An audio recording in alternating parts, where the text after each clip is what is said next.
والسلام علی رسول اللہ اما بعد۔ امام بخاری رحمہ اللہ نے باب قائم کیا تھا جس میں یہ ثابت کیا کہ ایمان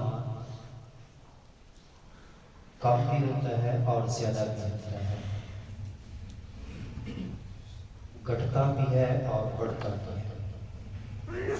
اس میں امام بخاری رحمہ اللہ 8-9 آیات لے کر آئے، نبی صلی اللہ علیہ وسلم کا فرمان بھی لے کر آئے، صحابی کا قول بھی لے کر آئے، عمر بن عبدالعزیز جو تابعی ہیں ان کا بھی، یعنی اپنے اس موقف کو انہوں نے قرآن کریم کی آیات، احادیث، صحابہ کے اقوال اور تابعین کے اقوال کے ذریعے اس موقف کو ثابت کیا کہ ایمان گھٹتا اور بڑھتا ہے۔ اس سے جو اگلا باب قائم کیا ہے اس سے بھی یہ بات ثابت ہوتی ہے، باب دعاؤکم ایمانکم، تمہاری دعا ایمانکم، یہ تمہارا ایمان ہے، یعنی دعا کرنا بھی ایمان ہے۔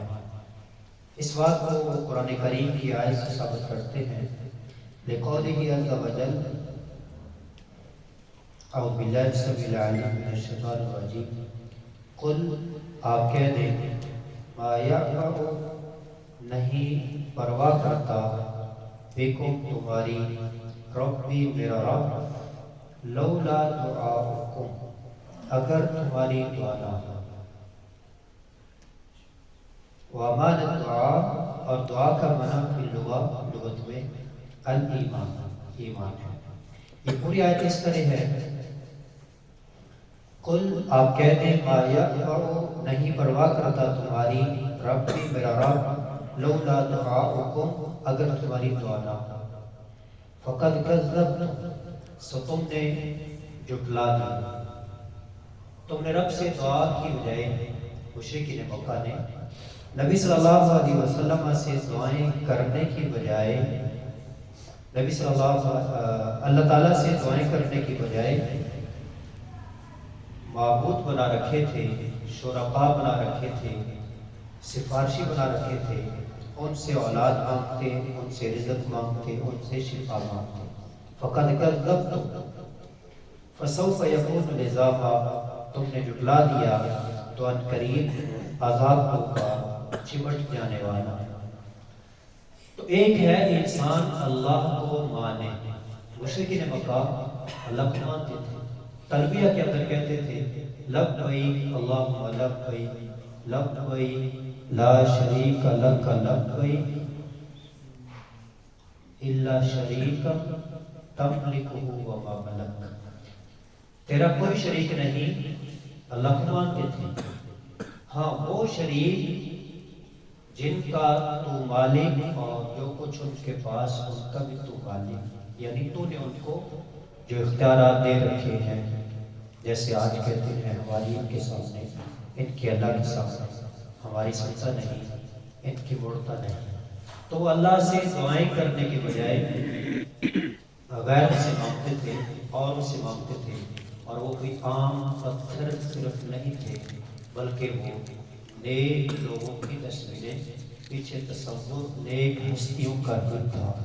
ابراہیم علیہ السلام کا بھی پتر نہ رکھا ہوا تھا۔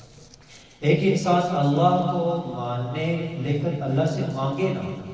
شفا اللہ سے نہ مانگے، اولاد اللہ سے نہ مانگے، رزق اللہ سے نہ مانگے، تو گویا کذبتم، اس نے اللہ کو جھٹلا دیا۔ اب جو اللہ سے مانگتا ہے،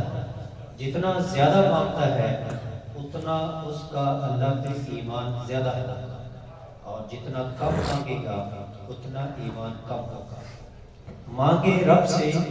اپنی تمام ضروریات مانگے، اپنے اولاد کے لیے دعائیں کریں، دنیا کے حوالے سے، آخرت کے حوالے سے، اپنے والدین کے لیے، دوست احباب، عزیز و اقارب کے لیے دنیا بھی مانگیں، رب بھی آخرت بھی مانگیں۔ ربنا آتنا فی الدنیا حسنہ وفی الآخرۃ حسنہ وقنا عذاب النار، جیسا کہ حدیث ہے الدعاء هو العبادہ، دعا بھی عبادت ہے۔ رب سے اپنی ضروریات آپ مانگ رہے ہوں گے، یہ عبادت ہوگی، اور جتنا زیادہ مانگیں گے اتنا ایمان زیادہ بڑھتا چلا جائے گا۔ اللہ کریم سے دعا ہے کہ اللہ کریم ہمیں اپنے آپ سے معافی کی توفیق عطا فرمائے۔ وما علینا الا البلاغ۔